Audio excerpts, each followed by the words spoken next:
किसी जमाने में सोनापुर रियासत में बादशाह स्वरंजीत की हुकूमत थी। बादशाह अपनी रियाया की खुशहाली और सहूलतों के लिए हमेशा फिक्रमंद रहा करते। एक बार रियासत में सरके की वारदातें अचानक बढ़ गईं। बादशाह को यह सुनकर बहुत तशवीश हुई।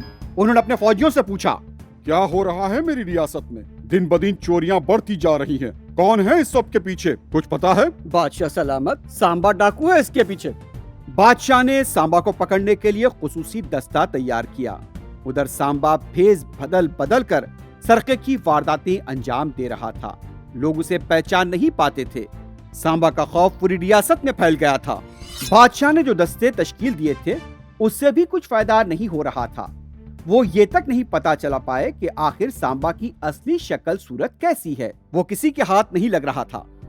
इस दौरान निखिल नामी एक नौजवान अपनी अहलिया के साथ रोजगार की तलाश में सोनापुर रियासत पहुंचा। निखिल एक अक्लमंद और दानिशमंद शख्स था। वो अपने इरादों का पाबंद था। एक दिन बादशाह की तरफ से रियासत में एक ऐलान कराया गया। सुनो सुनो सुनो, जो भी डाकू सांबा को पकड़कर बादशाह के दरबार में पेश करेगा उसे 10,000 सोने की अशरफियां दी जाएंगी। ये ऐलान सुनकर निखिल डाकू सांबा को पकड़कर बादशाह के हवाले करने के बारे में सोचने लगा। निखिल ने एक आलीशान कर लिया और शानदार तरीके से उसकी सजावट की। लेकिन सांबा के एक आदमी को इसकी खबर लग गई और वो अपने मालिक के पास पहुंचा। मालिक, शहर में एक दौलतमंद शख्स आया है, उसके घर को निशाना बनाते हैं।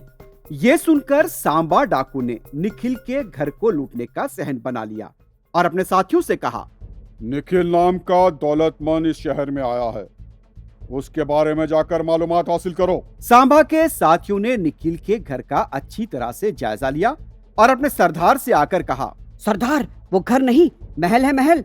उस घर में बहुत कीमती सामान है।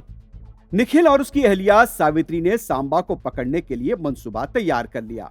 एक दिन सांबा ज्योतिषी के हुलिये में निखिल के घर का जायजा लेने के लिए निकल पड़ा। रास्ते में वो निखिल को लूटने का मंसूबा ही बनाता रहा। जनाब, मेरा नाम वीरेंद्र है। मैं गैब का इल्म जानता हूँ।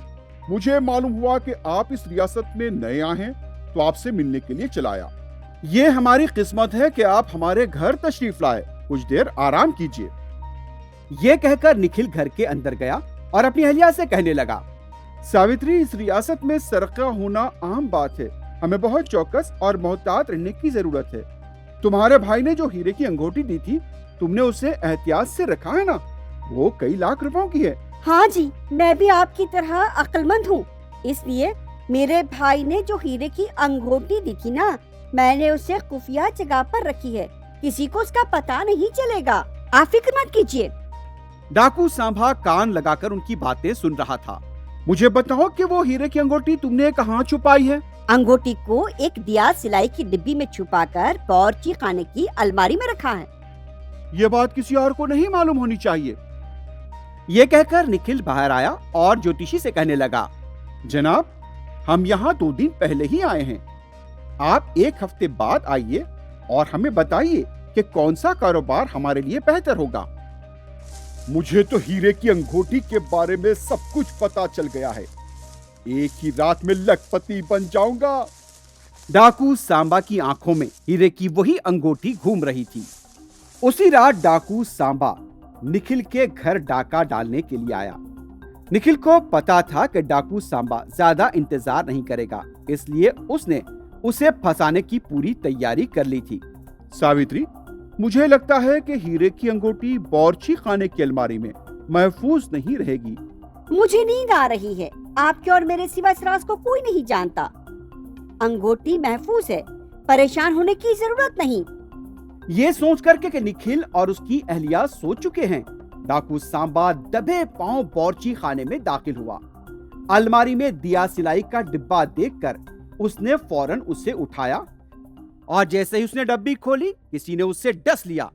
उसने देखा कि वहां एक बिच्छू जा रहा है। सांबा बिच्छू के डंक से तड़पने लगा। उसे बहुत तकलीफ हो रही थी। वो अपना हाथ झटकने लगा और घर से निकलकर भागने लगा। वो सीधा हकीम के घर पहुंचा और उसका दरवाजा जोर से खटखटाने लगा। हकीम साहब, एक जहरीले बिच्छू ने मुझे डंक मार दिया है। मेरा दर्द बर्दाश्त नहीं हो रहा, मुझे कुछ दवा दीजिए। निखिल ने पहले ही हकीम को डाकू सांबा के आने की इत्तला दे दी थी।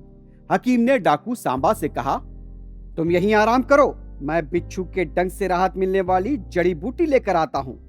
यह कहकर हकीम बाहर निकला और बादशाह के फौजियों को ले आया।